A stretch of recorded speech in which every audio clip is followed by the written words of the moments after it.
एक गांव में एक दुखी आदमी रहता था। उसका नाम रामू था और वह हमेशा उदास और चिंतित रहता था।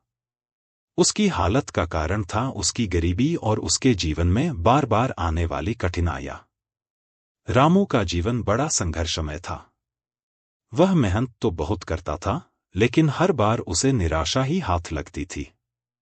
खेती में सूखा पड़ जाता, फसलें खराब हो जाती और कभी-कभी तो वह कर्ज के बोझ तले दब जाता। गांव के लोग उससे प्यार करते थे, लेकिन उसकी समस्याओं का समाधान किसी के पास नहीं था।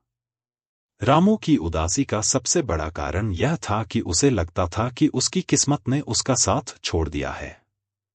वह अक्सर गांव के पीपल के पेड़ के नीचे बैठकर अपने दुर्भाग्य के बारे में सोचता रहता। उसकी आंखों में आंसू होते, लेकिन चेहरे पर एक अजीब सी शांति भी दिखती, मानो उसने अपने दर्द को सहने की आदत डाल ली हो।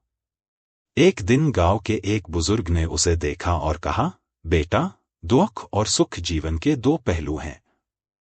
जैसे रात के बाद दिन आता है, वैसे ही दुख के बाद सुख भी आएगा। रामू ने बुजुर्ग की बातों को ध्यान से सुना और धीरे धीरे उसके मन में उम्मीद की किरण जागने लगी। वह दिन रामू के जीवन का एक नया मोड़ साबित हुआ।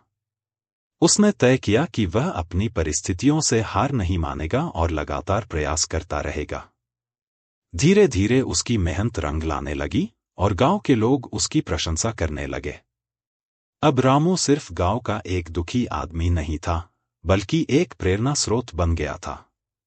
इस कहानी से आपको क्या प्रेरणा मिली, कमेंट करके जरूर बताएं और सब्सक्राइब करना ना भूलें।